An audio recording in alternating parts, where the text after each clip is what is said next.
It is WagerTalk Today, and it is Friday. Working for the weekend, July the 26th.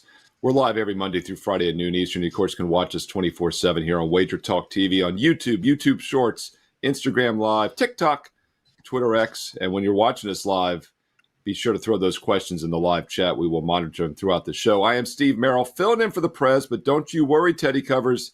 He is scheduled to be back this Monday. In the meantime, it is not Canadian free, though, because we have Carmine Bianco finishing off the show today on Friday. He's going to talk some soccer. Looking forward to that. But in the meantime, lots of baseball talk. We got Gianni the Greek on in the middle of the show. You also have a big game breakdown of the Astros-Dodgers, huge game this weekend series. Also, what bettors learn. We're going to talk a little football with Teddy Covers, but we lead it off with Andy Lang, the prop master. Andy, welcome to the show. You're going to look a little UFC and golf. How are you doing? Oh, high and tight. You're looking quick. The haircut, it plays. I like it. Thank you, Steve. Feeling good. Yes, you're welcome. Life's good. Life's good. Up 83 units this year, having a 37-unit July. Low volume this week. We didn't have any plays Monday, Tuesday, and Wednesday, but that's kind of the name of the game. Just not a lot on the card, so we pick our spots, and I think this UFC card is unbelievably bettable. So really excited for UFC 304. Let's talk about UFC 304. We're going to start by breaking down the Shauna Bannon and Alice Ardelean fight. Tell me about this one in UFC 304 this weekend. Well, it's not going to be a high-level fight, but we got really good odds on Shauna Bannon to win by decision here. So Shauna Bannon was supposed to fight somebody else, and they backed out. So UFC tried to find another UFC fighter. They couldn't find someone. So who do you find to replace? Well, if we can't get a UFC fighter, let's just try and find somebody with a big social media following. Enter Alice Ardelean. She is a MMA fighter, but she has a very risque Instagram following and a very explicit OnlyFans career going right now. So this is her Instagram. And we love fading these fighters who have another career with OnlyFans and Instagram. Make no mistake, she's not a good fighter at all, but she brings in the eyeballs. So she's going to fight Shauna Bannon. This is her UFC debut. She has been fighting absolute nobodies. Her last fight, she beat a woman who was 0-3. Shauna Bannon made her UFC debut in her last fight. She lost to Bruna Brazil, but she didn't look that bad. She got a lot more confidence as the fight went on. I think her striking's better. I know her cardio is going to be better.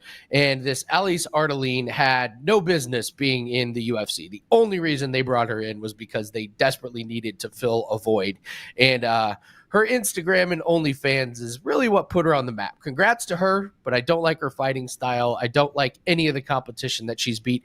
In fact, in 2016, she actually fought a couple of current UFC fighters, and she lost to both of them. So I don't think Shauna Bannon is strong enough to get the finish, but I do think we're getting great odds around -120 for Bannon to get it to the judges' scorecard. And don't forget, Shauna Bannon is really good friends with Molly McCann, another English fighter who's fighting on this card. So Shauna Bannon just training with much better people in her camp. She's going to have the crowd behind her. I think this is Bannon by decision all day.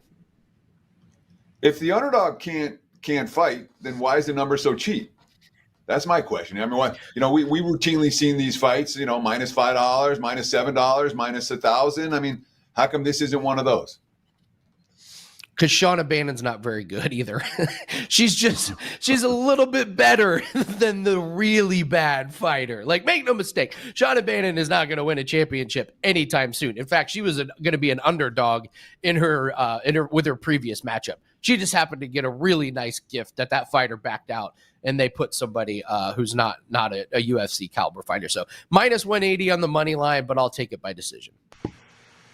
Yeah, if you're going to, have a secondary career maybe where your face is involved looking pretty on stuff, you don't want to get too beat up, so she might submit early as well. I love the OnlyFans theory. When you threw that in the show notes, I was intrigued, and now I understand what it means, so I like it. Andy Lang, fade the newborn baby and fade the OnlyFans accounts with UFC and golf and tennis, other single individual sports. Andy Lang, the prop master, and Andy was very excited. You threw me a note yesterday that Andy, ESPN is now advertised you can bet on darts.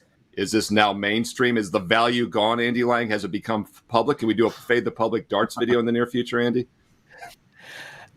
I could not believe it. So yeah, Bet Rivers has a commercial airing on ESPN, and they are advertising that you can bet darts. It was only a matter of time. Word is out that darts is very, very profitable. In fact, we give out 2 free plays when I was co-hosting the last couple weeks, and we hit both of them. So I was just stunned. Of all the sports they advertised, Bet Rivers chose darts. So hidden gem of a market, but it's a sport that I have very, very high hopes for the future. You're going to see more and more events and leagues pop up. I have to ask about the ad. Was it a dart focused ad, or were they just listing all the things that they have and darts was one of them? Or were they like, bet your darts now at Bet Rivers? They focused on like 3 little segments. One was basketball props. One was this woman betting on football, and then it was a guy in a pub betting on darts, sitting there watching darts, putting bets on. It was an odd combination, but as you know, Teddy, that's right up my alley. Give me some football props, some basketball props, some darts props, and I'll meet you at the window to cash some tickets. This is proof, Teddy, that summer is not over yet. Teddy Covers told us yesterday what bettors learned that summer ends next Thursday. If you can bet on darts, it's probably the dog days of summer still, if they're highlighting that as one of the betting options. WNBA is off to August 15th. NASCAR is off for a couple weeks, as you know, Andy, because of the Olympics. That might be the most random thing in history. Why didn't NBC just work out a TV deal with somebody else? I thought that was crazy, and I thought of Andy Lang as well when I saw NASCAR is off for the next 2 weeks because of the Olympics. Didn't realize it was an Olympic sport in Paris. Golf. I don't think golf's an Olympic sport this year, Andy, and baseball's not. Damn French, man. Can't wait till it's in LA in 2028. We get baseball back, I would hope, in the Olympics. But you're going to look at golf. It's another under-the-radar betting sport. Give us something to play this week on the links.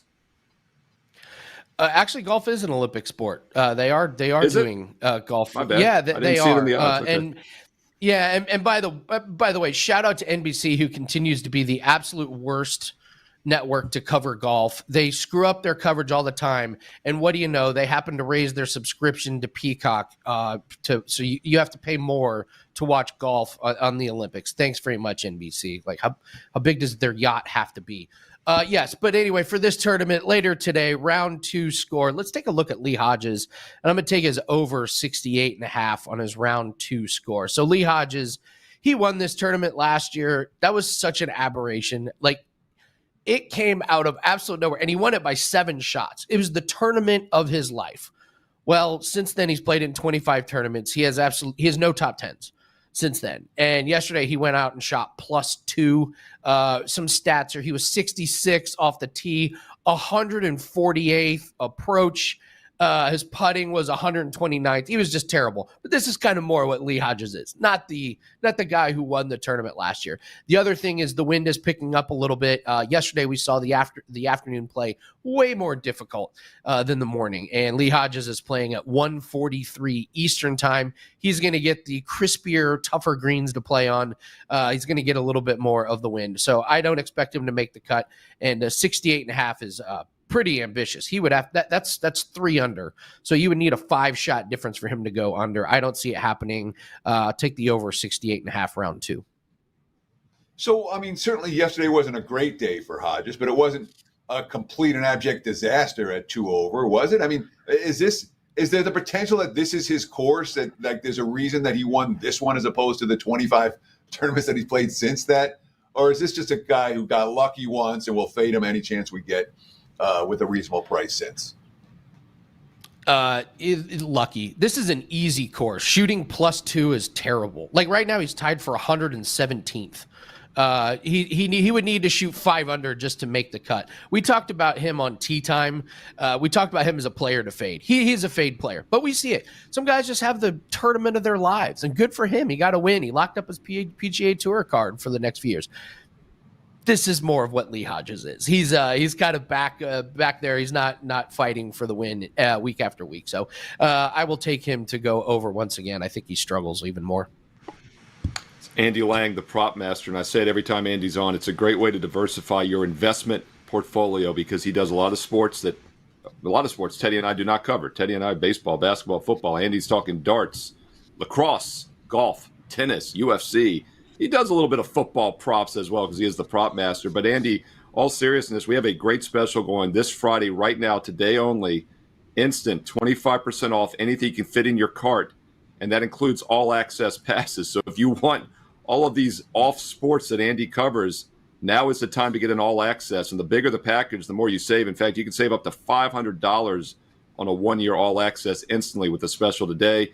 But you don't have to stop with Andy Lang. Get Teddy covers, get myself, Steve Merrill, get everybody at Wager Talk, anybody you want, because it is a fill your cart, no limit on all daily packages and all access packages. Friday and Friday only, WagerTalk.com. And Andy, let people know what they might get when they get one of your all accesses. Yeah, we got a 5% play that is up right now. We've got a couple UFC plays locked and loaded. Got a 4% Olympic play that is up as well. And the Olympics actually, there's hidden gem with some really good profits in there. There's some really good props. We talked about Olympic volleyball. Andrew McGinnis did a great job on props and parlays today.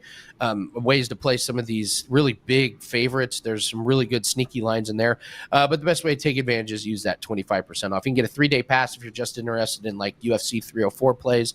Our 5% parlay goes off this weekend. 9-2 in our last 11 of those, and we're plus 37 units in July, plus 83 units in 2024. So having a great year, looking to build the bankrolls and build the profits once more this weekend. Yeah, once again, this is Friday only, and for every capper, you can get us right now and fill that cart with multiple cappers, multiple packages, any all-access or daily passes, 25% off instantly today and tonight on Friday only at WagerTalk.com. That was the prop master, Andy Lang. And Teddy, the reason I didn't realize golf was in the Olympics is because I didn't realize – I knew opening ceremonies were tonight, but I saw a little note on Wednesday that the soccer had started and rugby had started. I was like, oh, they've actually started the Olympics. And I like to log all the odds just so I can go back and check, who was favored for swimming or something. And as I was going down that list Wednesday, logging odds for about an hour from all the books, did not see golf. So maybe it had already started or I just missed it. But I did see volleyball, all the other sports that you would expect, like Andy just mentioned. But yeah, once again, Olympics, another great prop betting sport from Andy Lang at WagerTalk.com. Teddy, we got to get some football, and we got a lot of baseball coming up with Ace here, the Greek in just a moment. Also going to look at some soccer with Carmine Bianco. You're going to do a little baseball for a big game breakdown. But, hey, a little bit of football talk, right? Because as you told us yesterday, football starts now in 6 days, preseason, college football in full swing with the training camps, practices. What's something you learned yesterday in the world of sports and football? So first, I do want to talk about that promo for the Fill Your Cart Friday. Game on 25 is the promo code you need to use to take advantage of that 25% discount for anybody and everyone. And really, these are the type of days where if you want to impulse buy, you can impulse buy. If you're thinking about making a long-term purchase, today's the day to do it. Again, Fill Your Cart Friday, 25% off everything. Just use that promo code Game on 25 at checkout. And of course, when it comes to the Olympics, Steve Merrill, I will tell you that my over-under for watching Olympics would be half a minute, and sharp money is on the under. I get sucked in more than I planned, Teddy. I never planned to watch it, but then I'll turn it on and I get sucked into these team handball and these off sports. But I hear what you're saying. Yeah. I do not get sucked in, and I walk out of the room when someone else is watching. It's just, my brain's filled with other stuff, including what's going on with UCLA and Hawaii. This is a hilarious story. And, of course, let's start with where the points would open. Opening night, Saturday, August 31st. UCLA at Hawaii. So the first book, I think, opened with DraftKings. They had UCLA was 18.5-point road chalk. And a little bit of money came for Hawaii. Westgate opened minus 17 after those first bets came on Hawaii. A couple of offshore books opened at minus 17 as well. Circa opened minus 16. The money's still coming for Hawaii. South Point opens minus 15.5. Well, by late June, 13.5 is a prevailing number at most books. So it didn't take all that long for a lot of Hawaii money to come in. And then we had Deshaun Foster's UCLA introductory press conference. And the only thing I can compare it to is the Joe Biden debate with Trump, which literally forced him to get out of the campaign. The odds were moving as Biden was talking or trying to talk. And obviously that single speech from Biden or that single debate from Biden cost him 4 more years of the presidency, or potential for 4 more years of the presidency. So Deshaun Foster, as he is talking in what might be the most, it was only 90 seconds. If you haven't seen the video, it's true awkwardness on display. It's the only way I can describe it. It was Biden-esque. If you don't know anything about UCLA, we're in LA, us and USC.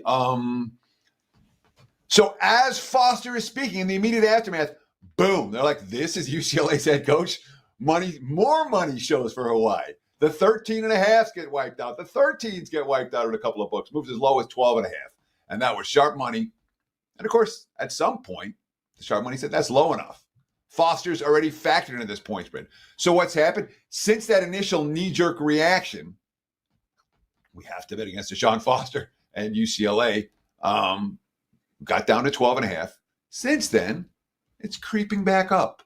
13.5. Now, again, the prevailing number. So even with UCLA's disastrous opening press conference, even with all of this sharp money flowing towards the Rainbow Warriors, towards the Warriors, at this stage of the game, 13.5 is the number, even though Foster's press conference was a disaster. And from a talent standpoint, it might well deserve to be a little bit higher than that. There's a big game. There's what I learned last night. Steve, back to you, my friend. Yeah, Teddy, you know I've been doing this since the 90s. This will be my 29th football season as a professional handicapper, and I can't ever remember a time in history in which lines moved several points because of a press conference several weeks, a month before a game. It really is remarkable. Let me ask you this. Arthur DeCesar was on with us. He's usually on Fridays. He's on a well-deserved break with football approaching. He'll be back, I think, next week. But Art mentioned a few weeks ago when I was guest hosting with you that, we asked him about those early lines. I remember 2 or 3 games he mentioned. One was Hawaii at 17 getting some money. I'm curious, was Foster being factored in then, or what else was the sharp money looking at, do you think, to fade UCLA? And obviously that was just more kindling to the fire yesterday when he spoke, I guess. Sure. So the markets have been down on UCLA from the very first numbers that I've seen. Money's come against UCLA. What happened in Foster's press conference is that it gave people a visual of this is why we're fading UCLA. It's a program that has undergone significant offseason changes, and we don't necessarily trust the guy that they brought in to fix the problems at hand. And of course, obviously, when we're switching from the Pac-12 to the Big Ten, it's a significant learning curve, I think, for the Pac-12 schools as they travel back and forth over and over again this season. So there's been steady money against UCLA, but what stood out to me is not that the money poured in against UCLA with Foster talking. It's the fact that after he finished talking, after money finished pouring in against UCLA, there were people that were like, yeah, this line's low enough. Let's bet them back up. That's when you know you've reached market equilibrium. That's when you know you've gotten the best of the number. If you laid 12.5 with UCLA, kudos to you. I don't think you'll see a better number than that, at least not right now. Right, and also important to point out that move from, say, 18 to 17 to 13.5 was not like it was a normal, second week of the college football season on a Tuesday afternoon. It's very little money that's moving that. A lot of the books, as you mentioned, open on the blind at 16 or 17. And as we know, 15 and 16 are dead numbers. So really 17 and 14 is like a 1-point move on key numbers there. And once it hit 13.5, it had crossed over a very key number of 14. So interesting, though, and something a lot of people probably were not aware of, especially several weeks away, a month away from that game. But the markets are moving. College football is here, and the NFL starts in 6 days with the preseason next Thursday night. Speaking of numbers, moving markets, somebody that follows it closer than anybody we know at WagerTalk.com, it's Gianni the Greek. Gianni, let me get your thoughts on that. I don't know if it was on your radar. I don't know if you had a part in the buyback at 13. What are your thoughts on that Hawaii-UCLA game? I'm sure you've been looking at it at some point over the last couple of weeks. Yeah, none of the guys that I work with got involved with that. So far, most of the groups that I've working with as far as college football goes have just been betting season win totals. Any of the positions they've taken, I've learned from years past, they're more or less just trying to determine which way the line's going to move. Because so many times in the past years, I've gotten down for them in late July, early August, and then come that week, we're betting the opposite side. We're 2Xing it, 3Xing it the other way. When I've seen that happen over and over and over again, it made me really pause on preseason bets from these guys, because I saw so many times they were simply determining which way the market's going to move. Since they're good at doing that, they're able to set themselves up with huge middles. I don't have the ability to ask them why they're placing these bets, so I just sit back and wait. Like I always say with information, I'm never the first to get it, so I always look to the market to confirm it. Like when someone ever texts me with so-called inside information, I always look at the market. If the market doesn't reflect it, then I don't believe what they're telling me, because there ain't no way in hell I'm the first guy that's getting it. So I always make sure to confirm it with the market. And with the preseason stuff, I just like looking at it and making my own reads and adjustments. But as far as piggybacking it or even releasing the subscribers, I've learned to stay patient and wait until the season starts, except for those season win totals. So let me ask you about that. I know we're going to talk some MLB in just a minute, but Gianni, I know you are a guy that has your fingers all over the betting world. When it comes to these college football season wins, NFL season wins, talk about some of the stuff you're betting right now. So I'll talk about some of the stuff that's taking early action, because we're all ears. Guys, get your pencils ready. Johnny's going to talk fast. Yeah, so glad that you asked, Teddy, because I do have a bunch of season win totals that we released already. Only one in the NFL. I'll give that to you now. It was on the Dallas Cowboys. We started betting that under, I think it was at 10 and a half, was it? From like minus 160 or 50 all the way up to close to minus 200. That is rare. And I was more surprised that we were able to get down as many times as I did, like the second and third, fourth number, without the adjustment a half a game. I didn't understand why that was happening, so I didn't know if there was some kind of resistance on the other side. But now where it sits, I feel comfortable that we did get a really good betting under on the Dallas Cowboys. The one future that they continue to bet is this Boise State team. For some reason, they're really high on Boise State team. Boise State as far as winning the conference. Boise State as far as going over season win totals. Boise State as far as making the college football playoffs. Rarely are the groups that I work with ever betting Team A to make the playoffs, because a lot of those holds are really high on those futures. They rarely ever bet a team to win the Super Bowl, a team to win the national championship. Rarely do you see that. But I saw them not only come in, but then ask for more money on that. So you know more than me as far as X's and O's go. But they're really high on this Boise State team and really low on Mississippi State. I know Mississippi State was getting faded from them every chance they got.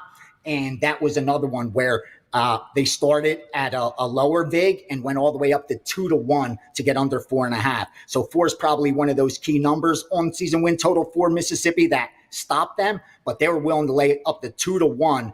So 2 out of 3 times they believe it's much greater than that this team doesn't win more than 4 games.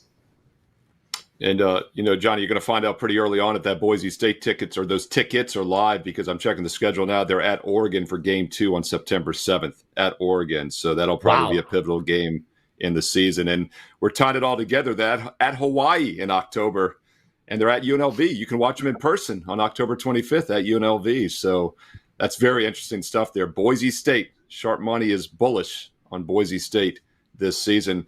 Hey, let's talk about some Friday baseball while we got you. I mentioned the trade deadline is looming just a few days away. First pitch was on at 11 a.m. Eastern. We just did that show, and I brought it up again when we talked about this Rangers-Blue Jays game. You got the Rangers, World Series champs, underachieving this season. Blue Jays vastly underachieving. Probably are sellers here at the trade deadline coming up. But what are you doing with this game tonight? Toronto is slight favorite, about $1.20 home favorite over the Rangers.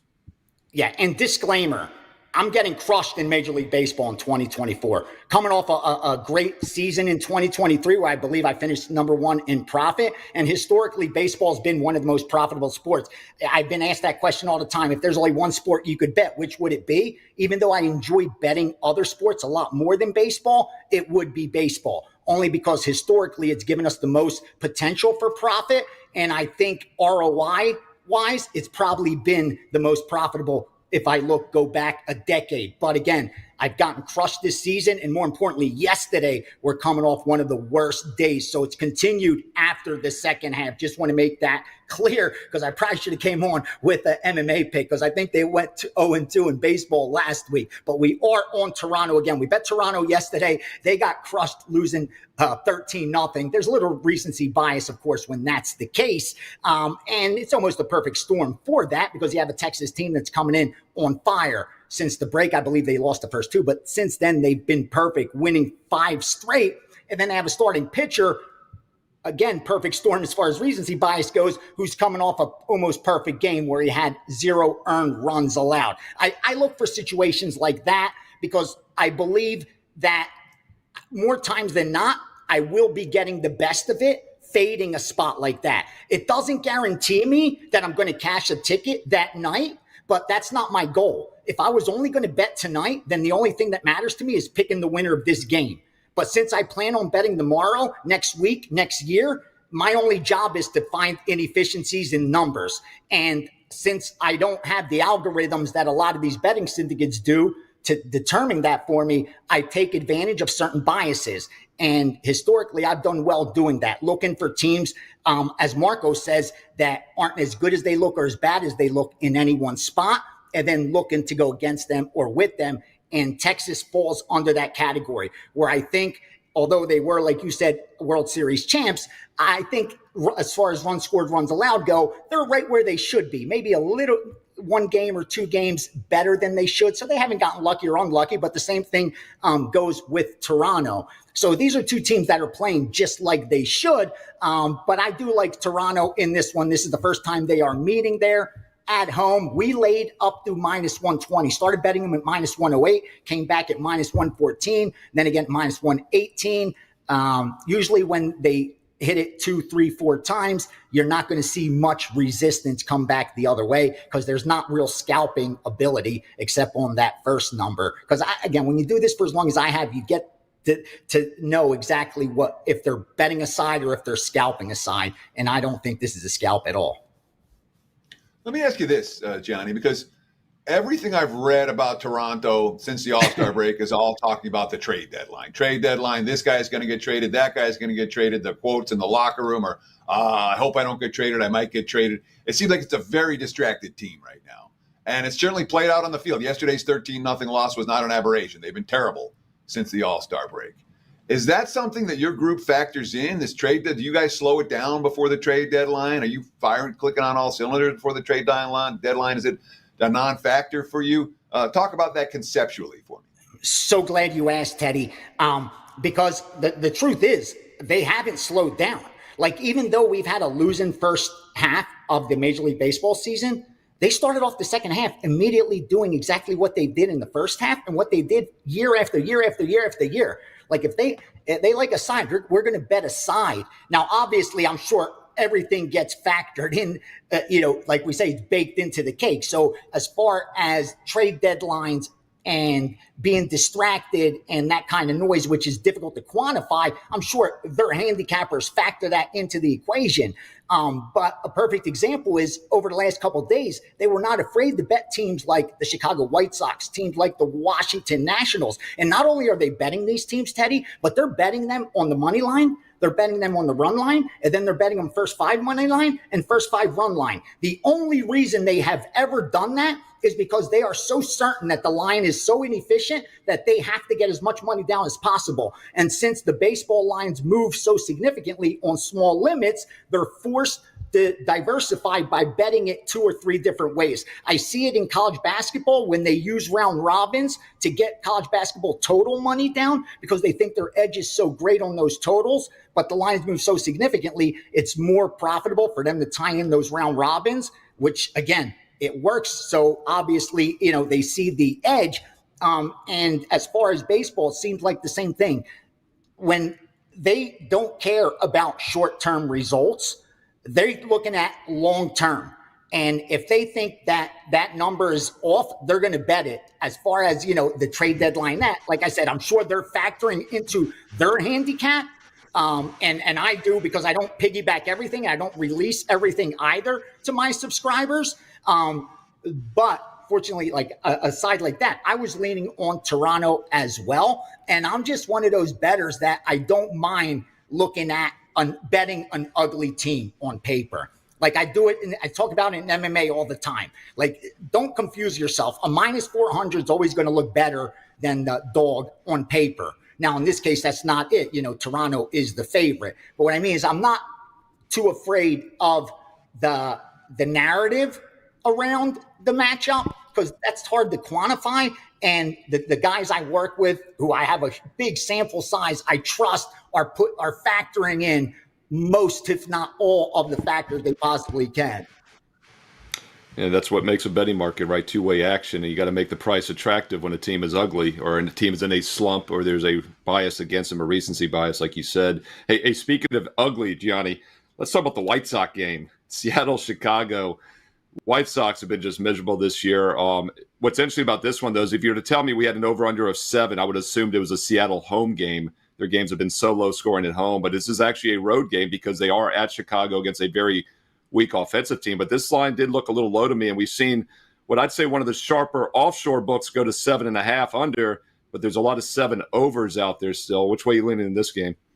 Yeah, we went over 7, and I even have a green light to take the 7.5 at decent plus money. Haven't had to yet because I was able to get more than enough down at the 7. But anytime they're willing to go above a key number with 9s, 7s, or 11s, I always pay attention to those a lot more. And this is another situation where I think it's an overreaction. You have both teams that are well below as far as unders go. I think Seattle's 14 games below 500 unders.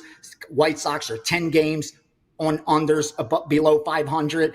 But then when you look at their runs per game, it's above what today's total is. So it seems like the market has overreacted. Not overreacted, but it's adjusted like it's supposed to, because they have been under teams, especially in the first half.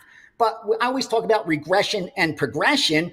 And that's what you expect to happen, especially when you look at the bigger sample size. One team's averaging about 8 runs, a little over 8 runs a game. The other one's averaging a little over 7.5 runs a game. That's the big number for them as far as the entire season goes. But then I also like the matchup because, again, we have a little recency bias to take advantage of. 7 of the last 8 have gone under for Seattle. 6 of the last 7 have gone under for the White Sox. You look at Kirby, 1 earned run in his last start. You look at Thorpe, 0 earned runs in his last start. The market's going to adjust based off of that. You almost have to. And you're not, like you guys touched on, when you looked at the 7, you thought this game's probably in Seattle because of the low total. But no, it's just a reflection of the market adjusting to all these, the recent data that I touched on.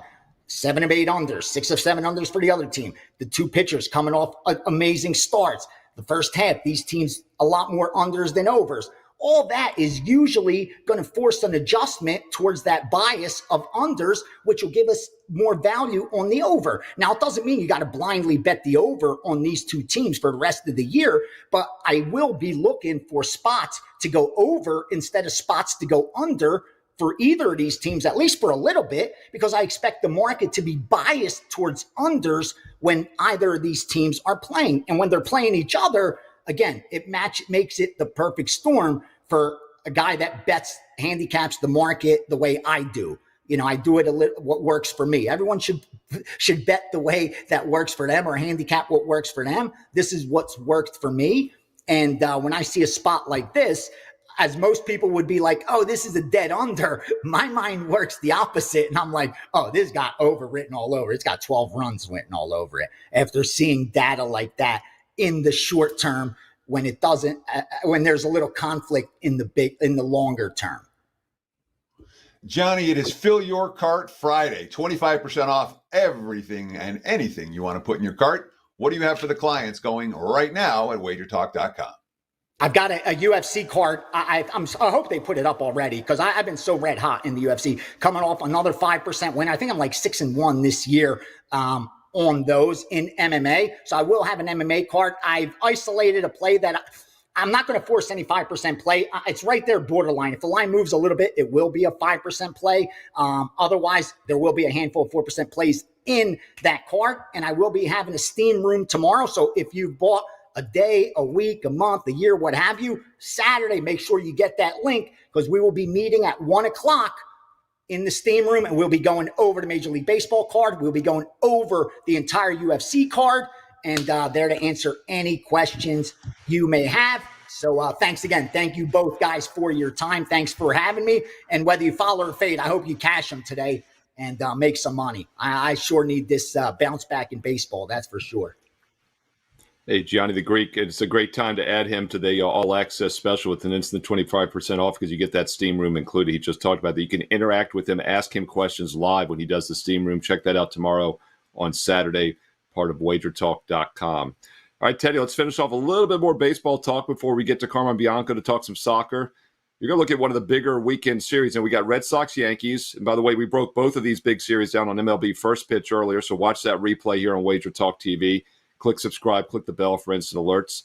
Red Sox-Yankees, but maybe the biggest series, Astros-Dodgers. Is it a potential World Series preview, Teddy Covers? What are your thoughts on this tonight? I don't think it's a potential World Series preview because I don't think the Houston Astros are making the World Series this year. Ooh. Big game breakdown time. Let's talk Dodgers and Astros. And I used the LA Dodgers as a play here yesterday with my big game breakdown. You better believe I'm going to come right back with the Dodgers again today, a client play this evening. To read the full written analysis on my page, wt.buzz/TC. Right now, look at the Wager Talk live odds screen. I'm seeing Houston anywhere from minus 120 to minus 130. You're getting up, you can find Dodgers right now plus 110 or better. All right. This team is clicking. They're 6-1 their last 7 games. 5 of those 6 wins. We're thinking about the Dodgers laying $2, laying $2. No. They've been short favorites, minus 129 or lower 5 times during that span, including yesterday. You read the quotes coming out of the locker room, Austin Barnes, we know what kind of team we are. We've had some rough patches, but we're still one of the best teams in baseball. We're feeling good about ourselves. Dodgers 11-3 in Gavin Stone's last 14 starts. He's not a named pitcher. He's an underdog tonight. He hasn't given up more than 4 runs in any of those 14 outings. And his splits show very clearly he's at his best on the highway and at night. Exactly what's going on this evening. Houston, what did they lose? 3 out of 4 to close out their road trip. The bats have gone cold, 4 runs or less in 7 straight game prior to yesterday's win at Oakland. Framber Valdez, certainly a quality hurler, but it's not like the Dodgers haven't seen him before. Not like the Dodgers haven't had success against him before. And it's not like the Dodgers bats are as cold as the Astros bats right now. LA is cheaply priced these days. They're a dog tonight in a game I expect them to win. Give me the Dodgers. Plus 100 or better is worthy of a 2% client play for me. That's where we're at for Friday night. At least one of my plays in MLB. Running good in baseball, Steve. See if we can roll another one tonight. That's my big game breakdown. Back to you, my friend. Teddy Covers 21-8 the last 30 days in baseball. Number 1 units won. So he is technically the most profitable baseball capper the last 30 days at WagerTalk.com. So you might want to listen to what he says. And I just snuck out a free futures play from him. If you all didn't see what I did there, asked him if it was a World Series preview. He said, no, the Astros won't be there. So Teddy Covers likes the Dodgers to win, or to win the NL pennant. To win the NL pennant, I just tricked Teddy into giving me an NL pennant prediction because he wasn't against his Dodgers there. No, but Teddy, all seriousness, we've talked about it all week. If you told us Dodgers would be like at pick-em price range the entire week or so after the All-Star break, we'd have said that's crazy because this is a team we thought would be at 110 wins already. So this is a Dodgers team that, despite being 20 games up, seems to be a little bit underrated right now in the betting markets, and they've been cashing for the most part. And you get them as a dog, a rare dog tonight at Houston. That's Teddy Covers, the hottest baseball capper right now at WagerTalk.com. All right, it's Prez free zone on Friday, but we got to finish it off. We can't make a Canadian free because there's just a damn good Canadian we got to talk to, and that's Carmine Bianco. I don't want to say my favorite Canadian, but Carm, you're definitely in the top 2 or 3. You're up there, my man. And I got to ask you, what is this Leagues Cup? I assume it's soccer. Tell us about it and maybe give us a little something in it as well. It's been like the summer of soccer, but it's a 4-week tournament, 3 countries, 2 leagues, 1 champion. Of course, the 3 countries are Canada, the U.S., and Mexico, and it's all the domestic league teams. 47 teams, 45 of them are playing the group stages. 2 of them, Columbus, who won the MLS Cup last year, get a bye right into the knockout stages. And Club America get a bye into the knockout stages as well, too, as they finish with the most points in Mexico. Mexico has 2 seasons there, the Clausura and the Apertura. So they had the most points through those 2 seasons. So they get an automatic bye into the knockout stages. Inter Miami were last year's winners of the inaugural Leagues Cup. So it is it's a fun tournament. Obviously, Lionel Messi led them to that last year. We'll see whether he can do it this year. He's injured right now and likely won't play in the group stages. He won't play on Saturday, that's for sure, Steve. But 4 weeks of action, and it kicks off tonight with, I think there's 5 games on tonight's card. Give us something. Give us a Canadian versus U.S. pick to start things off. Let's go make it international. Yeah, why not? It's what we're going to do is we're going to get into some of the other ones, some of the other games next week. But Montreal and Orlando, and I've been waiting for this Orlando team to start playing better. This is an Orlando team that last year had a very good season, finished with 63 points, just back of first place in the East. And they were mired in like the bottom 10 of the Eastern Conference standings, the bottom half of the standings, waiting for them to do something. And they finally did. They just made a couple changes to the lineup. And sometimes that's all it takes. They have a fantastic midfielder, number 10. They made him the number 10, Martin Ojeda. And when you put a guy in the position he should be playing, all of a sudden he starts to open the field, create chances for his players, and Orlando just went on a roll and started to win games, and now they're in a playoff spot. They're a buy-on team, and they've been taking money over the last 3 to 4 days. When these lines came out, they were a little slow.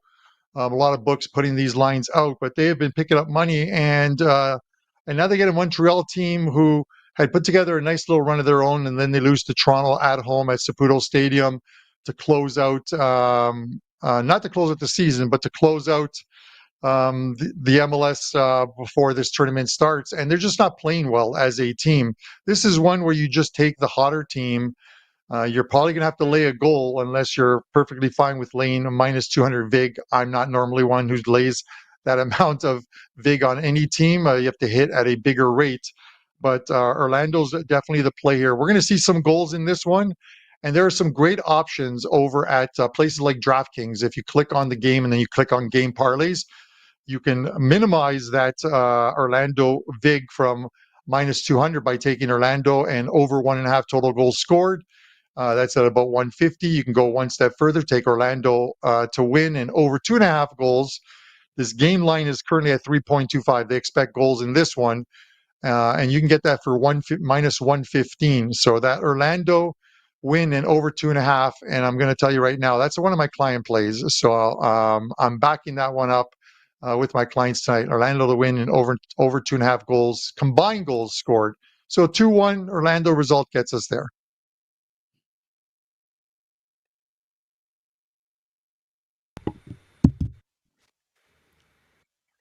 I love soccer. It's my favorite sport.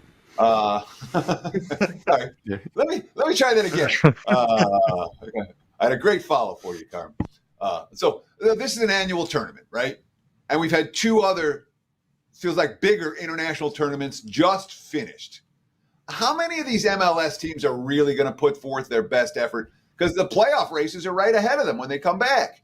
Is this a balls to the wall scenario, or is this a not so much scenario for the MLS teams?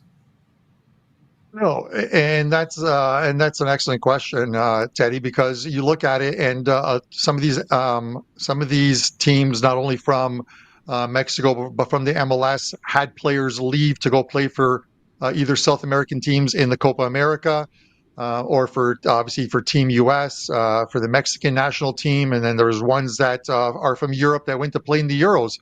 So it left a lot of these MLS teams with watered down lineups because they continued to play throughout those two tournaments going on.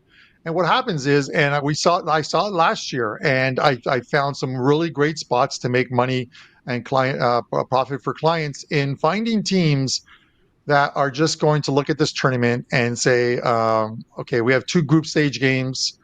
Let's mail in the points and take that 7 to 10 or 10 to 14 days off and practice, rest the players, and get them ready for the final 9 games of the season. And those are normally teams that are either at the very top of the standings, who in the MLS, the way the MLS works is that if you're the championship game is never determined ahead of time where it's going to be played. It's going to be played at the team that has the most points.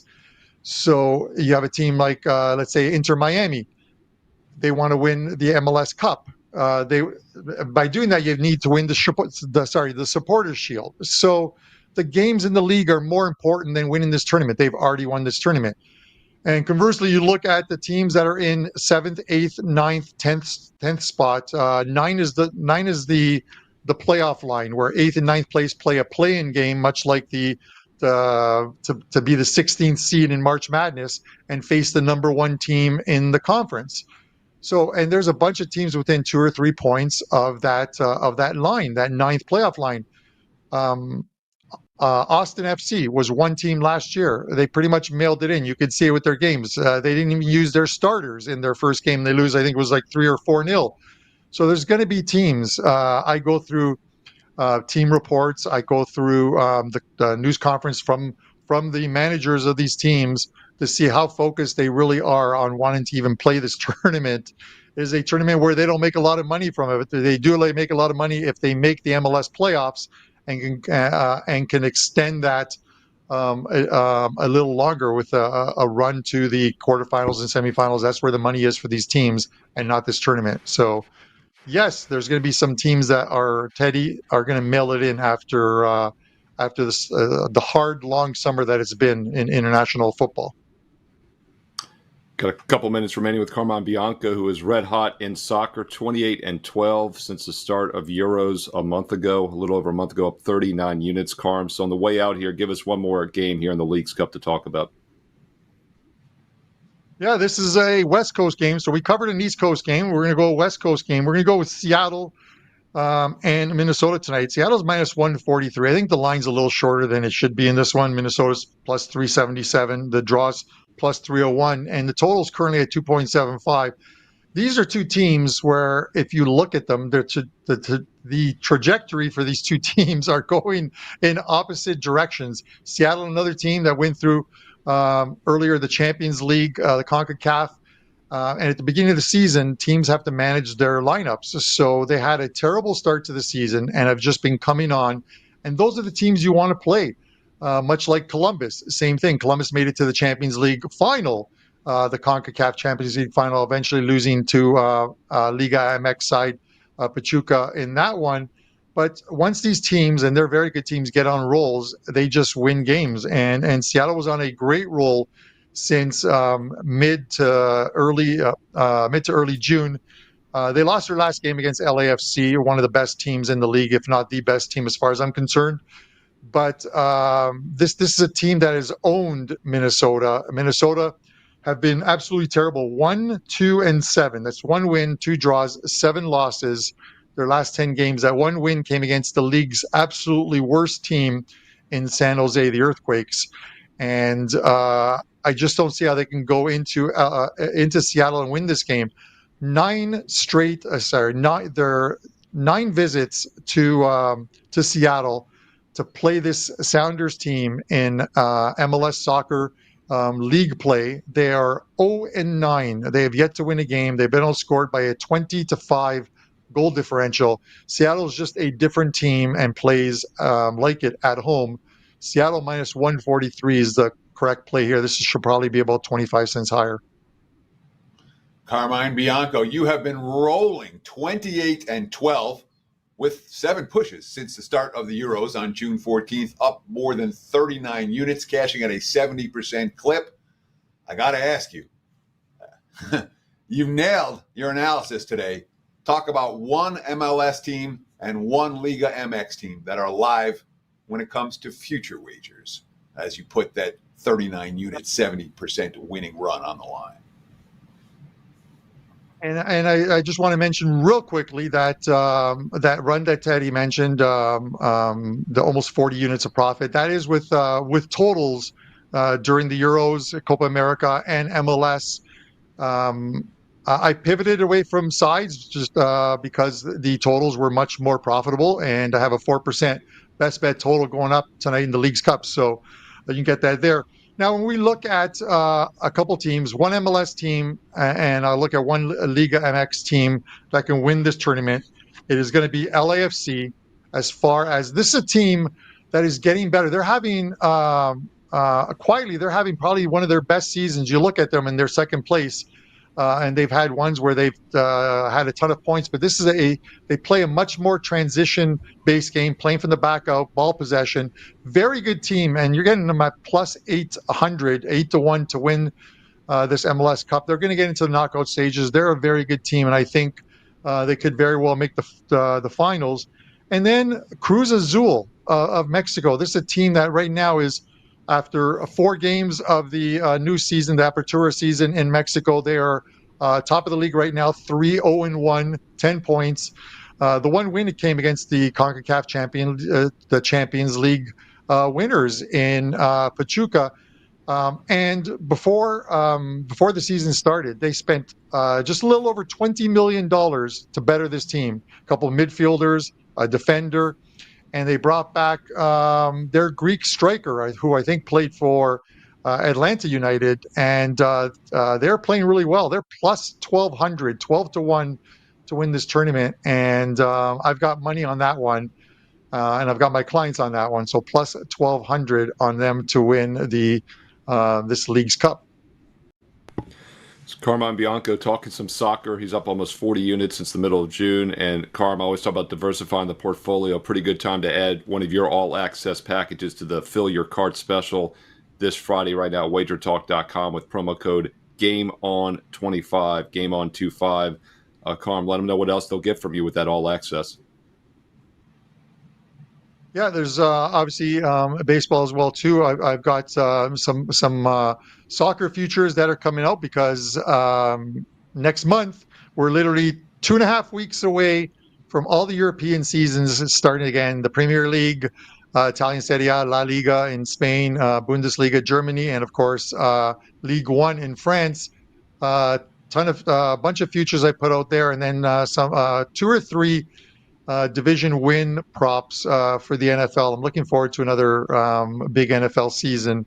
A good one last year, over 75 units of profit in the NFL. And let's see if we can follow it up and have a strong finish to 2024. So pick up the All Access and be a part of all of that, guys. Once again, got to use that promo code GameOn25 for an instant 25% discount on everything you can put in your cart this Friday only at WagerTalk.com. Thanks to Carmine Bianco, Gianni the Greek, Andy Lang. Thank you, Teddy Covers, for guest hosting with her, for allowing me to guest host with you the last 2 days. The Prez is scheduled to be back on Monday, but things can change. He often gets called out on assignment on Sunday nights, so we'll see. I might see you again next week, Teddy. You never know. But once again, all seriousness, that's a great special. Today is the only day to take advantage of a 25% discount on any daily packages. You get multiple cappers for Friday or a 3-day, or the all access up to a full year, which is an instant $500 discount right off the gate before you even start. It's a great way to save money and earn money here for the long term at WagerTalk.com. GameOn25 is the promo code you need for that instant 25% discount on Friday. Teddy, have a great weekend. Best of luck and take us home. Sure, but you will not see me next week, whether you're a guest or a host, because I get a vacation next week. I haven't taken one this summer. Right. I'm ready to take a week off. I'll be back the following Monday with an NFL opening line report right here on Wager Talk Today. It'll be Monday, August 5th. So be sure to get ready for that day. Between now and then, enjoy the games. Best of luck with all your bets. And remember, Wager Talk Today will be back again on Monday with someone other than me. Cheers.